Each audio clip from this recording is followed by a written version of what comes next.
están? Quiero darles la bienvenida a este pequeño seminario sobre siglo de oro español y música renacentista. Este seminario lo llevaremos adelante en algunos videos junto con mi colega y amiga Valeria De Vicienti en la parte de letras y yo, Antonio Gómez, en la parte de música.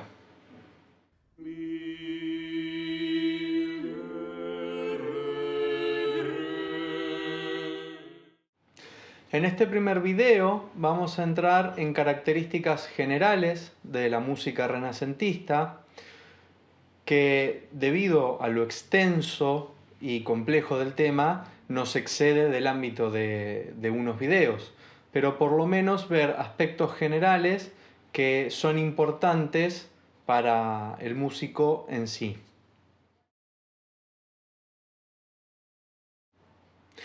El periodo renacentista lo podemos enmarcar aproximadamente entre el 1400 y el 1600. Obviamente las fechas no son exactas, dado que la evolución en música es continua, ¿sí? Entonces nunca podemos tomar a las fechas como algo tan estricto. Sí podemos decir que venimos del Ars Nova y el francés y el Trecento italiano, y va a culminar este periodo con los madrigales, el manierismo y el surgimiento de la ópera, que es lo que le va a dar el comienzo del barroco. Como características principales podemos decir que es una música de textura polifónica, que la música va a tener en sus composiciones vocales líneas de 2 hasta 6 aproximadamente. Vamos a encontrar quizás algunas obras con mayor cantidad de voces, pero van a estar en ese rango. Vamos a tener lo que algunos libros denominan como antigua práctica, que es obviamente la práctica de este periodo, que es una mayor importancia del texto, de lo que se está diciendo, por sobre la música. Va a haber, en relación obviamente con los otros periodos, una gran cantidad de obras para voces, para el coro, en relación con el instrumento. Si nosotros, con la música instrumental, si comparamos con los periodos que tenemos después, como el barroco, el clasicismo, el paradigma cambia y la cantidad de composiciones y de importancia va a ser mucho mayor. Sin embargo, hasta el Renacimiento vamos a venir continuando con la línea de la Edad Media, en la que la música vocal es la que predomina. Vamos a tener una notación mensural en lo que a la partitura respecta. La música va a tener un temperamento mesotónico. Esto significa que venimos de una afinación, un temperamento pitagórico, en el cual la predominancia, la importancia está dadas en las quintas, y en este caso, como el periodo va a incorporar las terceras en su música, el temperamento mesotónico lo que hace es tener las terceras mayores puras. Entonces hay una pequeña desafinación con respecto al temperamento pitagórico.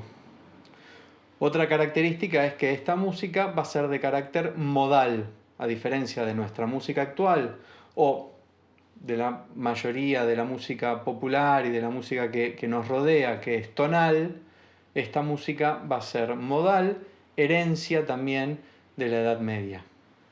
Dos hitos importantes dentro del periodo renacentista va a ser el surgimiento de la imprenta. ¿Sí? Hasta el momento la música era manuscrita y los libros manuscritos estaban reservados solamente para algunos sectores de la sociedad. Sin embargo, el surgimiento de la imprenta, y a partir del primer libro de música en 1501, impreso por Ottaviano Petrucci en Venecia, vamos a encontrar una gran proliferación de libros de música durante la segunda etapa del Renacimiento. El segundo hito importante que va a influir en la música de este periodo va a ser la reforma y la contrarreforma. Cuando hablamos de reforma estamos hablando de la reforma que introduce Martín Lutero en la iglesia protestante y luterana, y la contrarreforma llevada a cabo por la iglesia católica en el Concilio de Trento.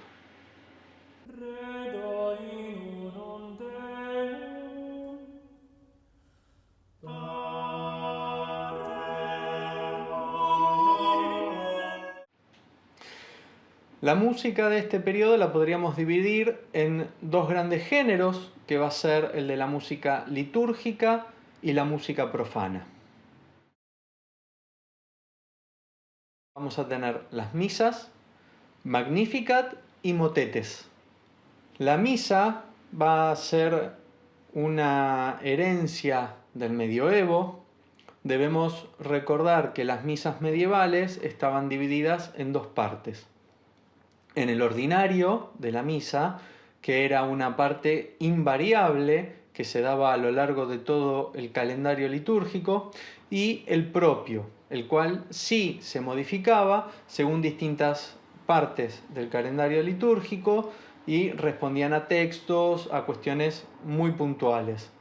Sin embargo, el ordinario va a ser lo que se va a tomar en el Renacimiento y va a continuar hasta nuestros días. Podemos ver misas del barroco, misas del clasicismo, del romanticismo, el cuales todas van a estar basadas en este ordinario. El ordinario está formado por el Kyrie, el Gloria, Credo, Sanctus y Agnus Dei. Básicamente tenemos tres tipos de misas.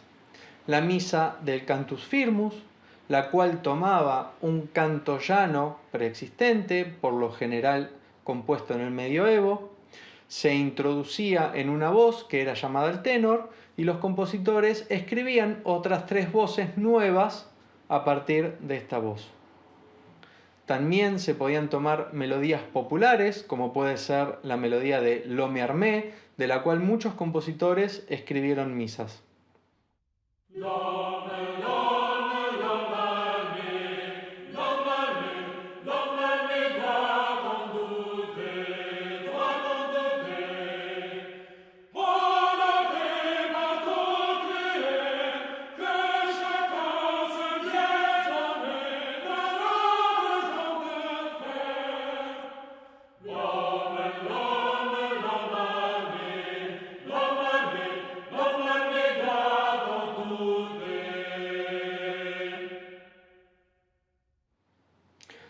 La misa de paráfrasis es una misa también en la cual toma ya una melodía preexistente y va intercalada esta melodía en las diferentes voces del coro.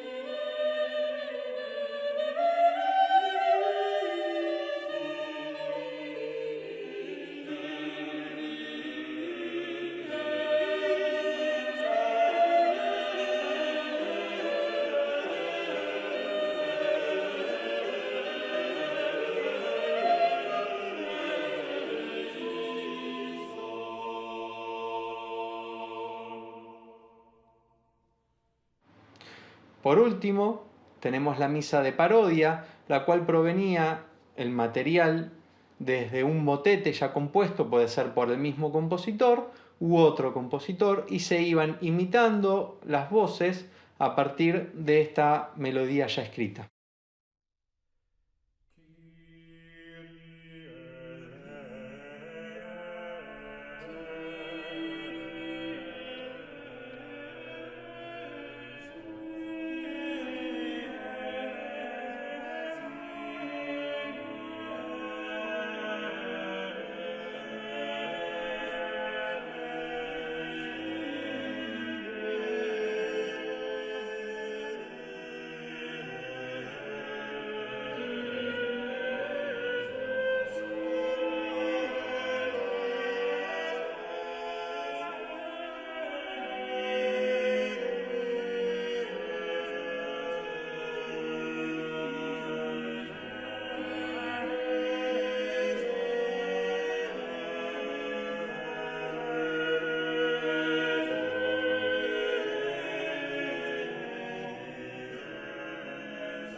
El Magnificat y el motete serán otra de las formas importantes que utilizarán los compositores a lo largo de todo este periodo.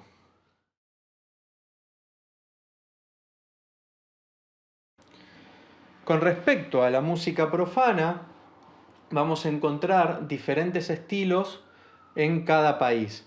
En Italia vamos a tener la villanella, la frottola, el madrigal, la caccia y la balata.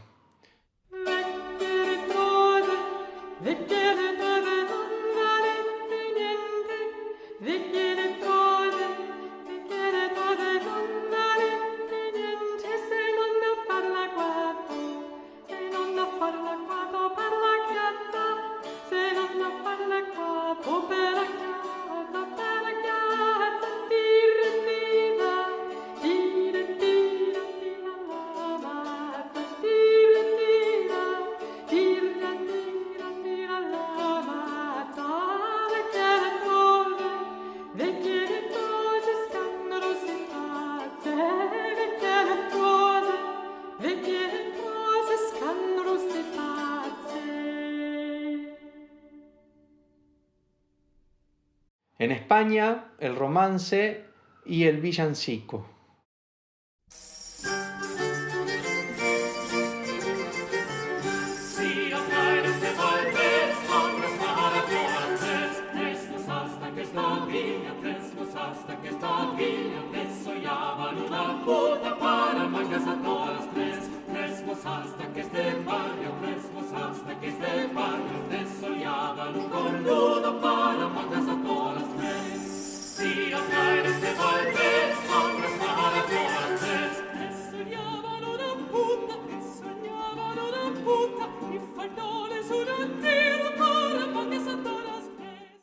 En Francia tendremos el rondó, el virelé, la balada y la chanson parisina.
Y en Inglaterra tendremos la canción isabelina, por lo general con acompañamiento de laúd, que tendrá un tratamiento similar al madrigal italiano.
En lo que respecta a la música instrumental, vamos a tener música de danza, que van a ser pavanas, gallardas, saltarelos y patzamesos, alemán y curán.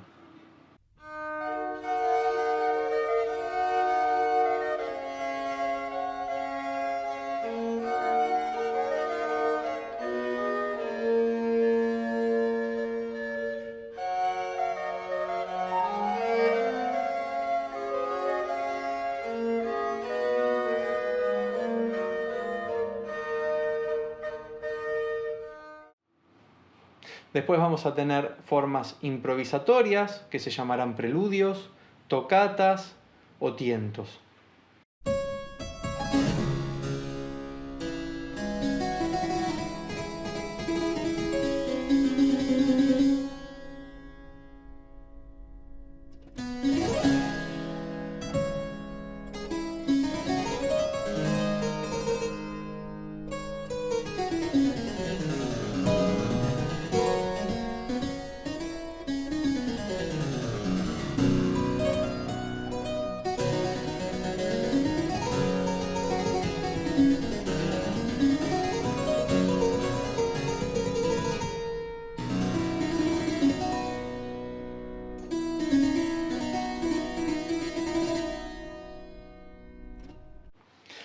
También habrán las variaciones, ¿sí? Los temas con variaciones que por lo general estarán tomadas de melodías populares, como será un caso el de Guárdame las vacas, y serán llamadas diferencias.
Dentro de las formas instrumentales que devienen de las vocales, vamos a tener el ricercare, que proviene del motete, y la canzona, que proviene de la chanson.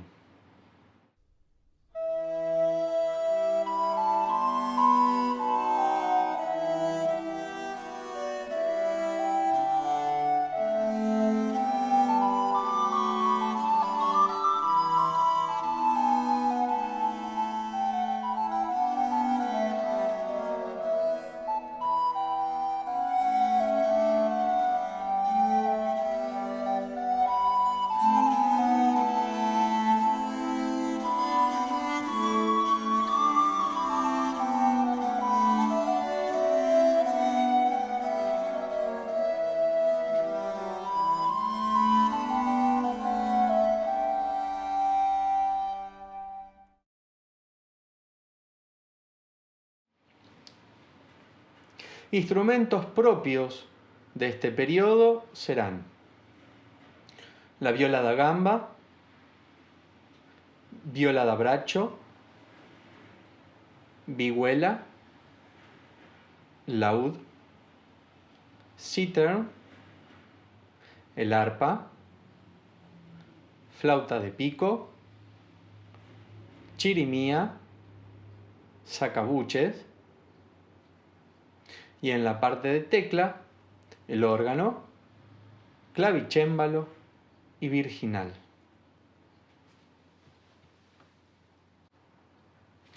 Dentro de la práctica instrumental vamos a encontrar música compuesta para vihuela por los compositores españoles, música para laúd, principalmente en Inglaterra y en el resto de Europa. Vamos a encontrar también música escrita para cifras y escritas para teclado. Y después vamos a tener como práctica musical habitual el consort. Podemos decir que el consort es un grupo de instrumentos de la misma familia o de diferentes familias, también llamado como broken consort. Estos consort, por lo general, tocaban junto con el coro, duplicando las voces cantadas, o podían tomar la música vocal y tocarla en conjunto.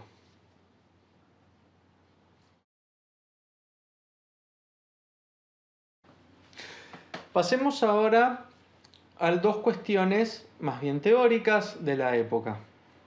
La música modal. Esta música, escrita de forma modal, va a tener una herencia de la Edad Media, va a tomar los 8 modos eclesiásticos, ¿sí? Tenemos 4 modos auténticos y 4 plagales. Los modos serán protus, deuterus, tritus y tetrardus, así llamados en la Edad Media.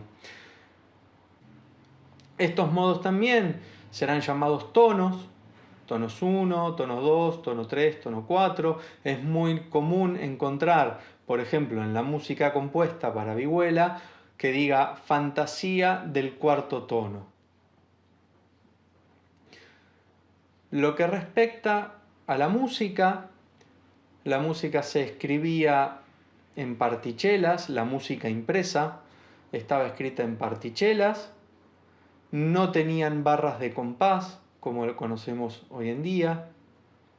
Se utilizaban diferentes claves. Nosotros, por lo general, para lo que es la música coral, utilizamos clave de sol para soprano, alto y tenor, y la clave de fa para el bajo. En este tipo de música se solía utilizar mucho la clave de do en diferentes líneas. No se utilizaba la línea adicional debido a la dificultad para imprimir. Entonces todo se mantenía dentro del espacio de las 5 líneas del pentagrama. Lo que respecta a las figuras rítmicas, se escribían por lo general en blancas, no en la figura blanca en sí.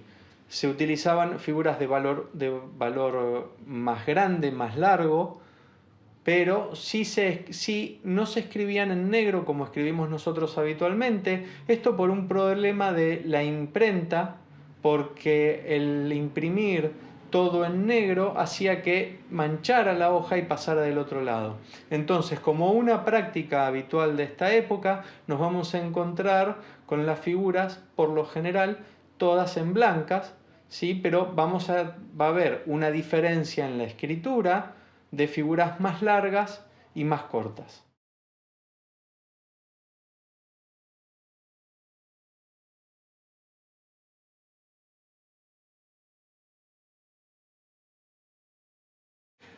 Lo que respecta a la parte histórica, podemos dividir a este periodo en 5 generaciones franco-flamencas. La primera generación franco-flamenca es la escuela inglesa y la escuela borgoñona. Este periodo lo podemos enmarcar entre 1420 y 1460 aproximadamente. Vamos a tener como compositores importantes a John Dunstable en Inglaterra y a Dufay y Binchois como compositores franco-flamencos. Dentro de lo que es la música inglesa vamos a tener el fabordón, que se va a caracterizar por la sucesión de terceras y sextas, y los primeros motetes compuestos por Dufay y Binchois, entre otros compositores, con alguna reminiscencia aún de la Edad Media, con finales huecos.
La segunda generación franco-flamenca la podemos ubicar aproximadamente entre 1460 y 1490.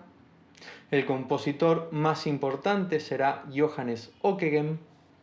Las características que van a tener en este periodo la música será la incorporación de las terceras y la amplitud en el registro vocal.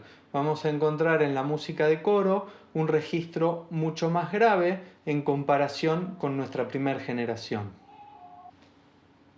Otro aspecto será una polifonía más imitativa que producirá un texto menos comprensible en relación con nuestra primera generación.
La tercera generación franco-flamenca, podríamos denominarla como el estilo internacional, va a estar marcado por el compositor Josquin Desprez y Pierre de la Rue, y lo podemos enmarcar más o menos entre 1480 y 1520.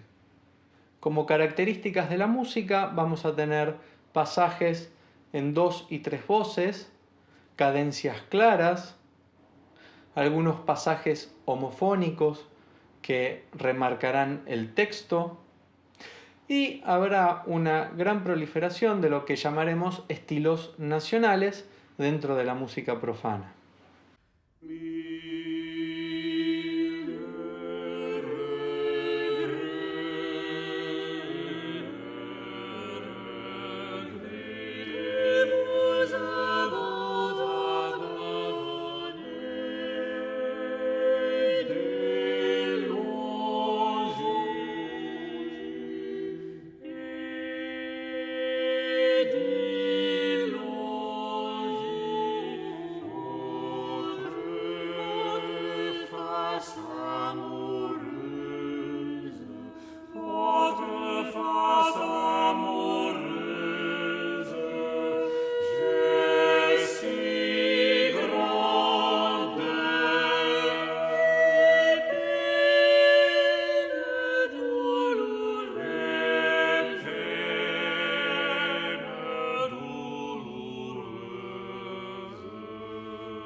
Nuestra cuarta generación franco-flamenca la podríamos ubicar aproximadamente entre 1520 y 1550.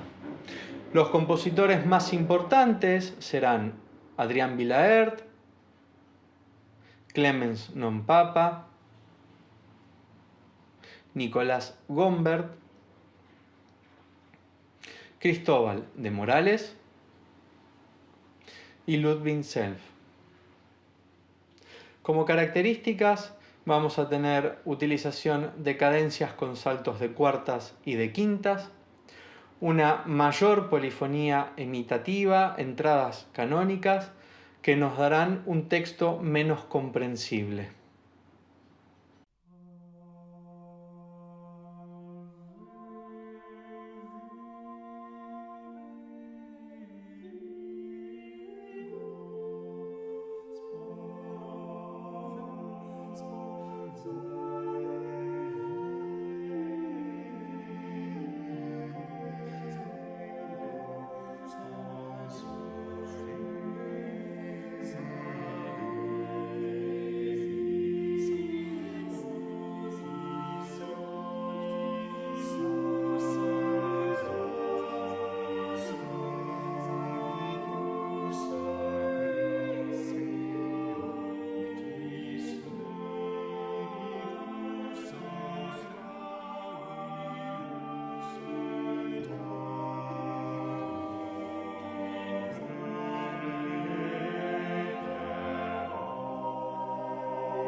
Por último, nuestra quinta generación franco-flamenca la podemos ubicar aproximadamente entre el 1550 y el 1600.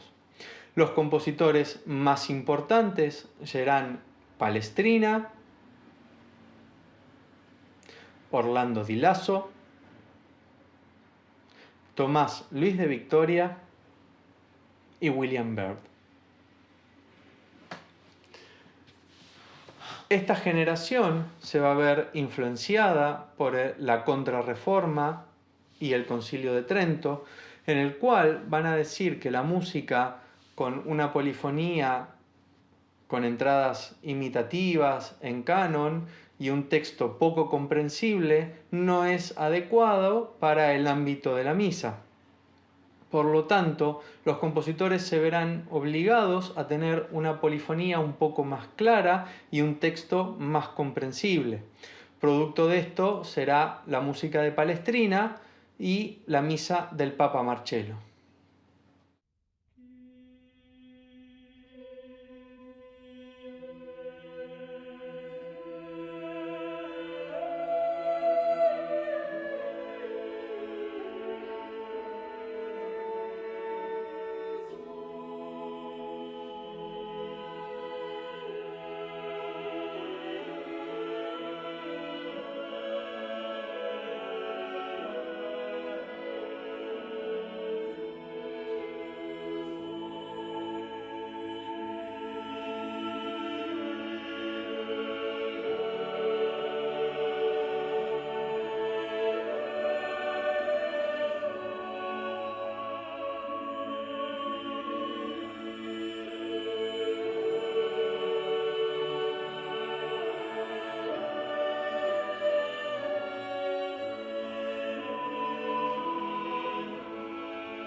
Por último, es importante mencionar también el manierismo, que va a ser un movimiento que se va a generar principalmente en Italia, con compositores como Luca Marenzio y Carlo Gesualdo.